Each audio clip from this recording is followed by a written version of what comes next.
hablaremos sobre el encuentro de musicología.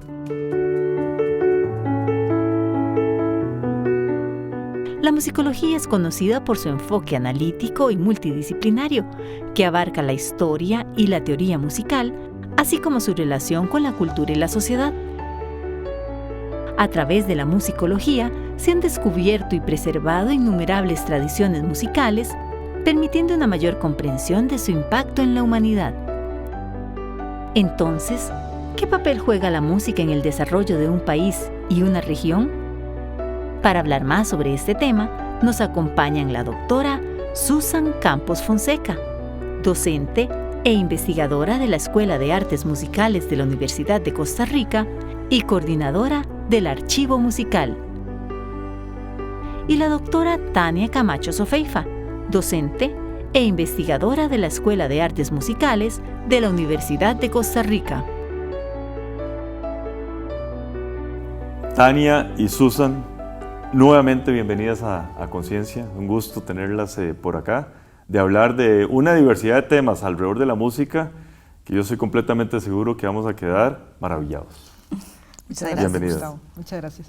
Empiezo con preguntarles, ¿qué es musicología? Bueno, es una pregunta muy amplia, ¿verdad? Es una pregunta muy amplia porque además existen diferentes escuelas, ¿verdad? Y además es una disciplina que se ha forjado desde una perspectiva geopolítica, dependiendo de dónde se ubican esas escuelas. En mi caso, en mi práctica como investigadora, suelo pensar más en un estudio de las prácticas sónicas humanamente organizadas, ¿no? Pero poco a poco he empezado a ampliar un poco hacia un pensamiento más interespecies, más multiespecies, ¿no? Como el sonido es un medio de construir existencia, de construir conocimiento en diferentes especies, lo cual ha ido derivando a otras áreas, digamos como los estudios sónicos, por ejemplo. Sí, como profesora de cursos de musicología, que necesitamos preparar al estudiantado para esta idea de la que hay muchas ideas todavía bastante antiguas, por decirlo así. Podríamos pensar que la musicología es esa disciplina que se encarga de estudiar las músicas o lo sonoro y en su contexto. ¿Y qué es en su contexto? No podemos aislarlas, ¿verdad? Tenemos que tomar en cuenta a quienes producen aquellos sonidos y esas quienes también están en un lugar, en un espacio, en un tiempo delimitado. Entonces es un estudio que involucra lo social, lo cultural, lo político, lo económico y más. Sí va a depender de la mirada de cada persona investigadora por donde encamine aquello. La musicología feminista, por ejemplo, se ha ocupado de desjerarquizar la mirada hacia las músicas. Entonces ya no interesa aquello del origen de la música, sino más bien de la práctica. Y cuando digo origen, me refiero a todas esas ideas de cuál música sí y cuál música no.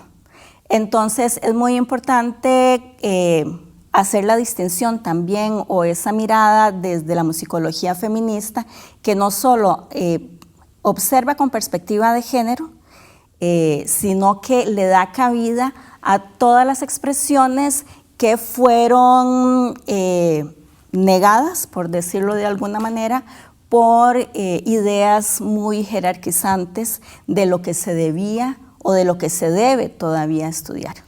Podemos decir que ustedes estudian la música desde diferentes perspectivas: histórica, técnica, sociológica, antropológica. ¡Qué complejo! Sí, completamente. Pero es necesario hacerlo así, porque ya no podemos estar con esas ideas de las categorías y más, ¿verdad? Que es una necesidad, siempre necesitamos estar nombrando cosas, pero la musicología muchas veces se piensa como algo todavía muy positivista y ya, o sea, ya han pasado muchos años como para que podamos mirar desde todos estos ángulos. Y también va a definir el objeto de estudio, lo que comentaba Susan, ¿verdad? Los intereses de Susan, que son muy específicos, van por por algunos lugares, digamos que los míos también van por otros, entonces será el objeto o el sujeto o la sujeta de estudio la que finalmente defina por dónde vamos a practicar esa musicología. No es una carrera que existe en nuestro país. ¿Dónde no. estudiaron ustedes? Tengo curiosidad, a ver si nos comentan. Bueno, en mi caso yo estudié en la Universidad Autónoma de Madrid, allá hice mi maestría y mi doctorado, y por el trabajo o el enfoque de la investigación, era una investigación que realicé en un plan, digamos, que tienen allá de cultura y desarrollo, patrocinado por la Comunidad Autónoma de Madrid y por la Fundación Europea de la Ciencia, me permitió establecer esos vínculos con otras disciplinas de las humanidades, la ingeniería, ¿no? Y otras áreas de las ciencias en plural. Entonces eso también marcó mucho la forma en la cual he realizado mi trabajo y, como bien señaló Tania, ver la musicología como una disciplina que articula muchos saberes, ¿no? Y que nos permite, en este caso, en Costa Rica, nosotras que somos docentes de la Escuela de Artes Musicales y que también hemos sido docentes de sedes regionales, ¿verdad? Tania todavía es docente de la sede Occidente, yo fui docente en la sede del Atlántico varios años. Cómo pensarlo en diferentes contextos y articularlo también en diferentes contextos, tanto con las personas estudiantes como con las personas docentes con las que vamos a trabajar, ¿no? Y desde ahí cómo definir líneas de acción, porque tanto Tania como yo vemos la musicología, como ella subrayó la parte de una musicología feminista, como un compromiso de acción, de cambio social, de escucha del mundo, ¿no? ¿En el caso suyo? Bueno, yo estudié en la Universidad de Texas, en Austin. Me fui primero a hacer una maestría en flauta, soy flautista, soy profesora también de flauta en la universidad.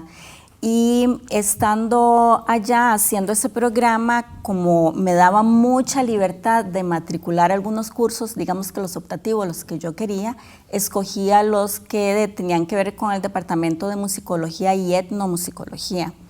Cuando estaba haciendo mis vueltas para hacer un doctorado en flauta, pues reflexioné y vi que ahí en Austin, que está también el Instituto de Estudios Latinoamericanos y la Biblioteca Benson, que es fabulosa, tenía una gran oportunidad para poder finalmente entrenarme, por decirlo de alguna manera, en encontrar respuesta a las preguntas que siempre me estaba haciendo como flautista.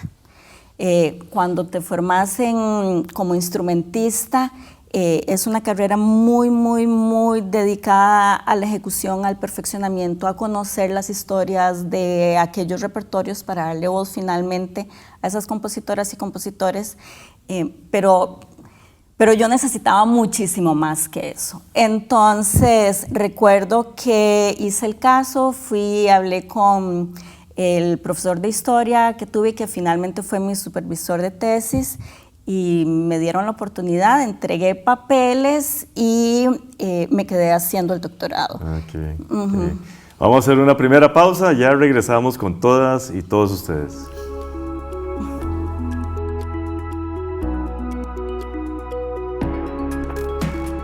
La musicología comparte herramientas y métodos de estudio con áreas como la biología, la arqueología y la antropología, entre otras.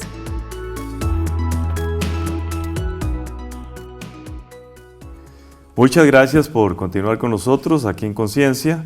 Estamos hablando con las doctoras Susan Campos Fonseca, quien es la coordinadora del Archivo Musical, y con Tania Camacho Azofeifa, ambas investigadoras y docentes de la Escuela de Artes Musicales de la Universidad de Costa Rica.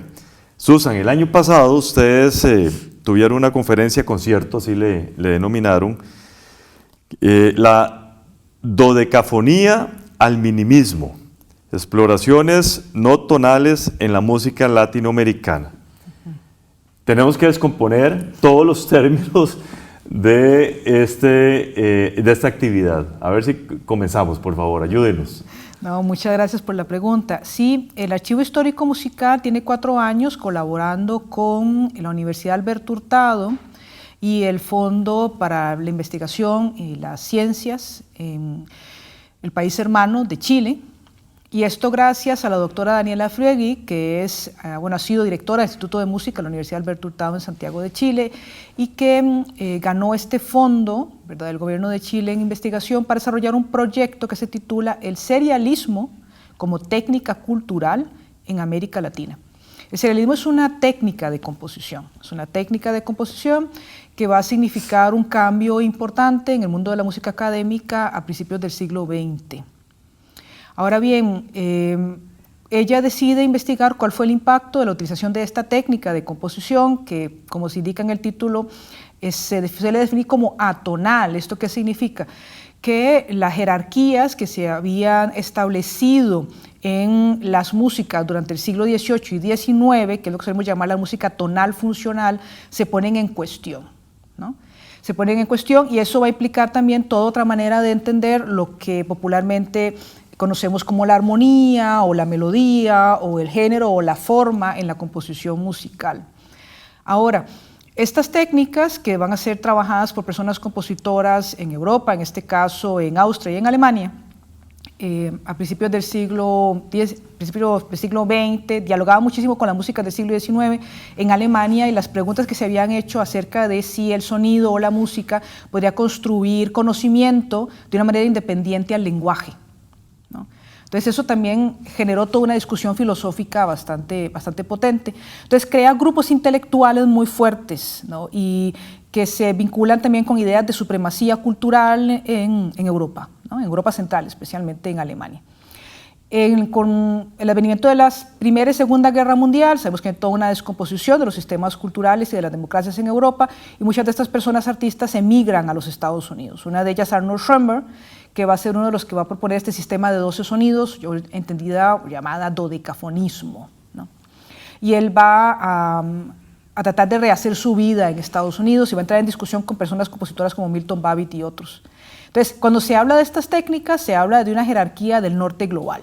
Entonces, ¿qué es lo que hace Daniela? Daniela lo que hace es decir, no, pero esto tuvo un impacto en América Latina, y dependiendo del contexto y de las condiciones geopolíticas de cada lugar en América Latina, vamos a obtener resultados diferentes. Pero ¿dónde están? ¿Cuáles son? Entonces ella viaja por toda América Latina para investigar el tema, y cuando viene a Costa Rica a hacer una residencia en el Archivo Histórico Musical de la Escuela de Artes Musicales, dado que estamos colaborando con ella en este proyecto, se da cuenta de que aquí las condiciones eran bastante diversas y que además compartían elementos con lo que sucedía en el Gran Caribe y en México, y que esto era diferente a lo que sucedía en el Cono Sur, ¿verdad?, en Sudamérica.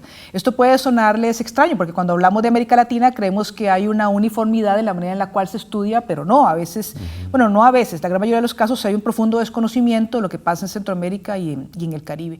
Y ahí fue donde Tania y yo, digamos, jugamos un rol para llevar a la mesa de discusión qué era lo que se estaba haciendo en América Central.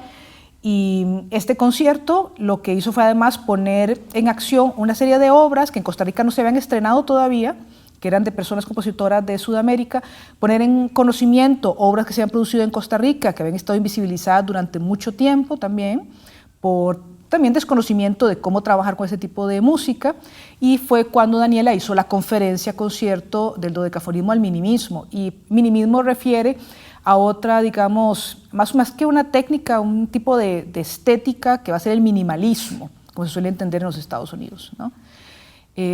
Pero que en América Latina va a partir de la idea de la precariedad, también de una posición política, y cómo conseguir el máximo resultado en la composición a través de los mínimos elementos, ¿no?, confrontando la idea de que la saturación o el exhibicionismo en la composición es lo que demuestra la capacidad de la persona creadora.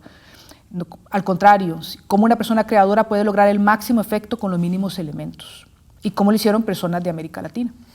Qué interesante. Bueno, ya Susan se me adelantó, ustedes asistieron a esta universidad Carlos Hurtado, Alberto Hurtado, perdón, en Chile. Eso fue a inicios de este año, en enero, ¿verdad? Casualmente para analizar los resultados sobre el proyecto de investigación el serialismo como técnica cultural en América Latina. La pregunta que les tengo es, ¿quién los convoca? ¿Quién los organiza? Coméntenme cómo ustedes están en contacto. Esa es la primera pregunta que les quiero hacer. Es la misma Daniela que, aprovechando los contactos que ha ido creando, esta red que ha ido creando de compañeras y compañeros que estamos interesadas en este quehacer musical que nos compete, que invita a algunas compañeras de distintos países a sentarnos a pensar este tema en particular. En este caso, el trabajo que estuvimos desarrollando en Chile involucra casos muy específicos, no una región completa como tal. Entonces, involucra Costa Rica, México y Cuba, como para empezar el proyecto. Y en el caso de Costa Rica, particularmente en la figura de la compositora Rocío Sanz Quirós, que pues yo vengo estudiando desde hace ya más de 10 años. Entonces resulta muy interesante porque esta compositora que nació en este país hizo su carrera en México, y estando en México, después de pasar un pequeño tiempo por Estados Unidos, llega a México y ahí decide entonces estudiar composición. Y se interesa junto con un grupo de colegas que eran parte del movimiento estudiantil, que empezaron a tener intereses similares, empiezan a darse cuenta que es a través de estas nuevas técnicas expresionistas, podríamos decir posttonales, que pueden crear un frente común en contra de un orden fuertemente establecido, que es el nacionalismo, que es parte también de estos nuevos movimientos del cambio de siglo, ¿verdad? Lo que en musicología conocemos como los sismos, claro, ¿verdad? Tania, tengo que hacer una pausa, dejémoslo ahí y lo desarrollamos en el siguiente segmento. Ya regresamos.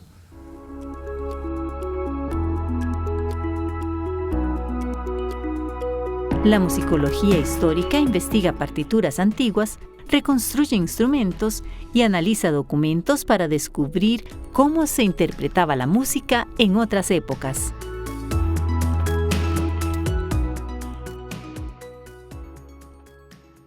Gracias por continuar con nosotros. Estamos hablando con las doctoras Susan Campos y Tania Camacho sobre la participación de ellas en una actividad en la Universidad Alberto Hurtado en Chile.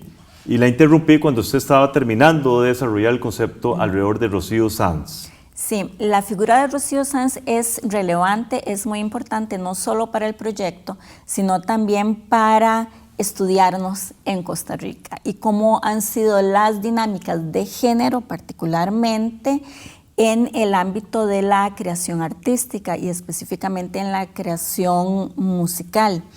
El caso de Rocío Sanz es interesante también porque ella, en su deseo de ser compositora, y que empieza su formación prácticamente autodidacta con un grupo de compañeros, porque en aquel entonces había una situación muy compleja donde ella estudiaba en México, y entonces el grupo al que denominan Nueva Música de México se da la tarea de estudiar todas estas nuevas corrientes artísticas. Se da la tarea también de apoyarse, de aprender, de promover sus propios conciertos y más. Aunque el dodecafonismo, el serialismo, aparece en contraposición de toda esta construcción tonal anterior, igual crea sus propias convenciones, ¿verdad? Entonces, eso fue una discusión, por cierto, interesante que se dio cuando estuvimos en Chile, que yo proponía en ese contexto que Rocío Sanz y sus colegas deciden acercarse a estas expresiones posttonales como una vía de emancipación de las convenciones anteriores. Entonces la discusión se da en que, bueno, pero si el serialismo también tiene sus propias convenciones, pero es que va más allá de la técnica que emplearon para componer, sino que a donde pretendían llegar y también hacer mucho la evidencia es que ellas, que estaban en plena Guerra Fría, requerían y necesitaban distanciarse y poner en evidencia que las imposiciones culturales que no les abrigaba en sus intereses juveniles, digámoslo así, no les permitía avanzar en su creación artística. Entonces, se acogen a estas nuevas corrientes que les interesan y con una gran convicción y más, y a partir de ahí Rocío Sanz crea un número interesante de repertorios. No todo serial, no todo dodecafónico, pero sí con ese espíritu, con el espíritu de contraponerse o de desafiar las convenciones establecidas. Con respecto, Susan, al serialismo, las diferencias, me gustaría que usted destaque las diferencias entre lo que se interpreta en Latinoamérica y Europa. Bueno, aquí es bien interesante, no solamente a nivel del sur y el norte global, sino dentro de la propia América Latina, porque como comentaba Tania, un resultado muy interesante del proyecto, que además, ya tiene varias publicaciones, una de ellas en la revista Neuma, donde hay varios estudios de cómo es que se aplica con personas compositoras del Cono Sur. Ahora estamos trabajando en un libro, ¿verdad?, que va a centrarse fundamentalmente en Centroamérica y en el Caribe. Una de las discusiones fuertes que tuvimos era justamente esta ruptura con la convención de lo que se entendía como la composición atonal en sí, dentro de las cuales el serialismo es una técnica, ¿no? Y cómo en casos como el de Rocío Sanz, la compositora costarricense, aunando otras personas de Centroamérica y el Caribe y México, van a empezar a hablar de un término que es serialismo libre. Y eso realmente es una confrontación muy fuerte de las convenciones, porque tradicionalmente se cree que no hay nada menos libre que el serialismo, ¿no?, para componer. Y además las personas de la región en Centroamérica y el Caribe empiezan a ponerlo en diálogo con músicas experimentales que además se estaban volviendo muy fuertes como lenguajes de emancipación, tal y como está señalando Tania, en la creación, frente a ideas nacionalistas muy tradicionales, muy conservadoras, que por ejemplo en casos como Costa Rica siguen siendo muy dominantes, y eso hace que haya, digamos, sesgos de género, ¿verdad?, sesgos también de diversidades étnicas, y que haya mucho discurso dominante de exclusión en la propia Costa Rica, ¿no? Eso no es algo solamente, es decir, la colonialidad interior ha impuesto maneras de pensar la composición, y eso genera la exclusión de poblaciones y de personas. Entonces, claro, en el libro vamos a discutir sobre eso y cómo eso nos ayuda a reconfigurar la narración acerca de la construcción y el diseño cultural.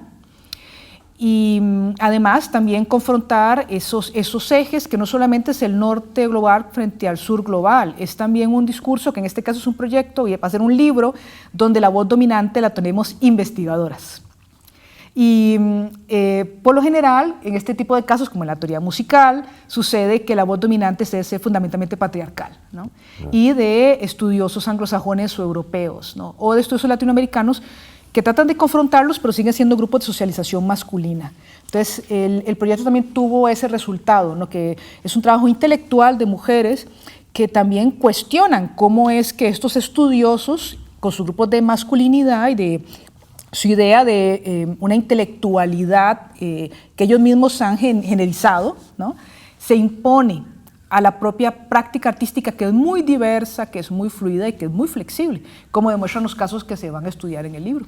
Bueno, lamentablemente nos quedamos sin tiempo, les agradezco muchísimo, interesantísimo, y desde luego muchos éxitos en esto tan interesante. Les iba a preguntar sobre la participación de los estudiantes. ¿Cómo han tomado los estudiantes o el estudiantado esta nueva área de la música en nuestra Escuela de Artes Musicales? Pero nos quedamos sin tiempo. Yo puedo resumir que muy bien, porque en el concierto todas las obras que se estrenaron en Costa Rica fueron hechas por personas estudiantes de la Escuela de Artes Musicales. Así que yo creo que hay mucha esperanza, y además hay personas con una capacidad intelectual y artística tremenda en la universidad y en este país, y muchas de ellas son personas inmigrantes centroamericanas. También quiero subrayar eso. Interesantísimo. Muchísimas gracias y muchas gracias. Muchas gracias, doctor. Gracias también a todas y todos ustedes. Continúen con la programación de Canal 15 UCR, no sin antes ver nuestra sección Conceptos. Gracias por acompañarnos a otro segmento de Conceptos. Soy Catalina Lao y como en cada programa de conciencia, les vengo a definir algunas de las palabras que se usaron. Hoy, por ejemplo, se dijo esto. Escogí a los que tenían que ver con el departamento de musicología y etnomusicología. La etnomusicología es la disciplina que estudia la música en el contexto cultural, especialmente en tradiciones orales y músicas del mundo. La investigadora usa este concepto cuando nos comenta sobre los cursos que llevó en su programa de maestría en flauta. Estos cursos le permitieron ahondar en conocimientos más integrales del contexto y la realidad sociocultural de las personas compositoras, la historia de las partituras y los instrumentos. Pero también definiré la palabra que se usó aquí. Esta ruptura con la convención de lo que se entendía como la composición atonal en sí, dentro de las cuales el serialismo es una técnica, ¿no? En música, el serialismo es un método de composición que utiliza una serie de tonos, ritmos, dinámicas, timbres u otros elementos musicales. Aquí, la investigadora hace referencia al concepto de serialismo libre, un estilo experimental, confrontativo y menos rígido que busca darle voz a grupos minoritarios frente a los discursos de grupos masculinos dominantes. Esto fue Conceptos. Los espero en el próximo programa de Conciencia para seguir definiendo más palabras. No olviden visitar nuestros sitios de YouTube y Facebook. Hasta la próxima.